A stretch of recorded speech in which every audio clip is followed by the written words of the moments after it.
Back at Freedom High School, talking with head football coach Darryl Overton. Coach, how you doing? Doing good. Good. Let's talk a little bit about it. You guys had a big win Friday night. Take me through that game. It was, like I said, it was a big win because we beat Hilton. Both teams were 4-1. Hilton's always been, a good football team. Probably the marquee team in our area for a long time. They well coached. So, like I said, anytime you can beat a good football team at their house, always feels good. All right. Now, you said you had some wins against them before, but on a personal level, going there, did it have a little bit of extra for you? I mean, it's always, anytime you're playing against a school where, I went there and won, 2 state championships. We probably would have won a third one had I not broke my ankle. And Ahmad Brooks, who, obviously is on the 49, didn't break his in the same game. So it's always, you're going against your alma mater. Not personal, and from that it's just, you take a little more sense of pride in it. Like, that's where you came from. You like taking a sense of, pride about it because you helped build a lot of what they have going on. But like I said, I had been there twice before with my previous school at Colonial Forge. With Coach Brown, who was the head coach when I played. Right. So, we had been there before and played them in the playoff game. And, like I said, it felt good. But, I told them it was still only a Week 6 game. No trophies were given out. It's just good because it's a good football team you beat and a good staff. All right. Well, how important was it for your program to get that first win over Hilton? I mean, definitely. I mean, it was important, not only for the football team, but like I said, our school and our community. A lot of times, our school in the past will get a bad rap for different reasons. Not just one thing in particular.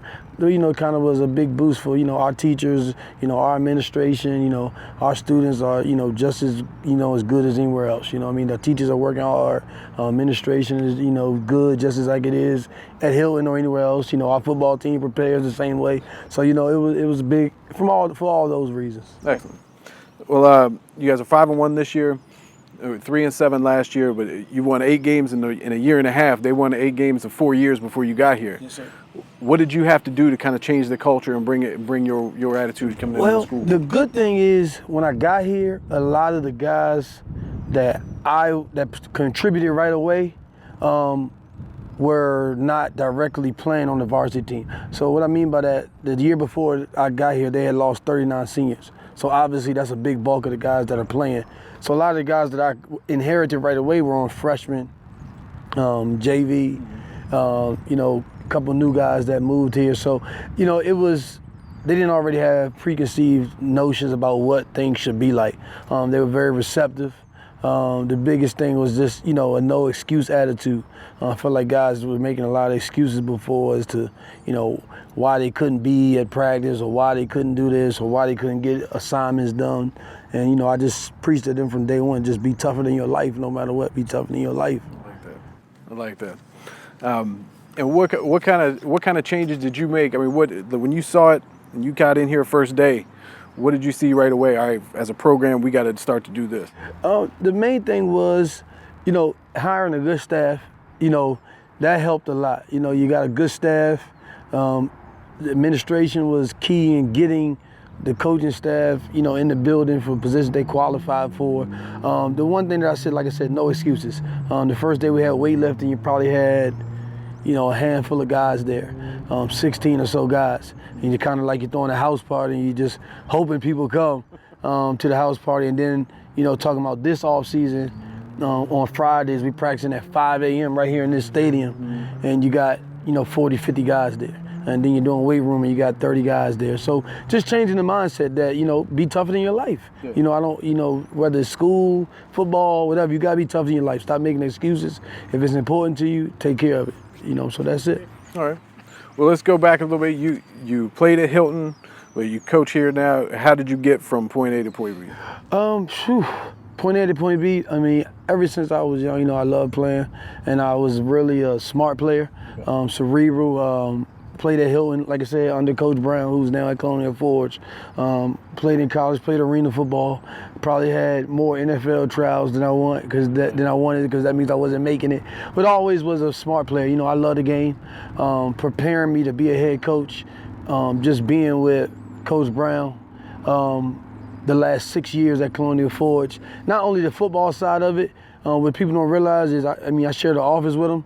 So sitting in there on the day-to-day and just hearing them talk to parents, seeing how you deal with, faculty, you know, just those type of things. Like I said, stuff that people usually have to learn on the job that I got to see firsthand. You know, how to take care of and handle that stuff. So that was, you know, that was probably one of the most instrumental things through it all, really. Now, you learning all that stuff is one thing, but day one when you got to put it into place, how different was it coming in and being a head coach those first couple of weeks? The football side of it, honestly, it wasn't much different because with Coach Brown, like I said, he'd been coaching 40-some years. I'm the first person he let, you know, call the defense because he saw me preparing and putting in the time. You know what I mean? So the preparation part I always did. Now I just had to oversee everything. The paperwork stuff is what was the biggest adjustment. You know, stuff that as a coordinator you don't got to deal with, like receipt books and emails from parents. That's the stuff that's like, oh my goodness, not the football side. It really wasn't much different. You know what I mean? That part of it is really easy. It's the other stuff that come along being the head coach that gets annoying. Yeah. So obviously there's a lot of stuff going on right now between Charlotte and Louisiana and all that stuff, and you got Kaepernick with the kneeling during the national anthem and everything. Do you talk to the kids about that? Is that something that comes up? I mean, we definitely talked about it. You know, we talked about it from two perspectives. One, you know, respecting authority, whether it be police, teachers, you know, people in a position of authority. You have to listen to them. You know what I mean? You always have to agree with what they're saying, but they're in position of authority. And, you know, we kind of spoke on that, you know, when you're dealing with, like I said, whether it be a teacher, administrator, police officer, he's in a position, him or her is in a position of authority. You know, you don't have to agree with what they're saying, but at the end of the day, they got the last say so. And they're going to be the only person there to tell about it. And then kind of, you know, we talked about, you know, just our whole, you know, environment, kind of going to the Hilton game where our school is, you know, mainly minority based.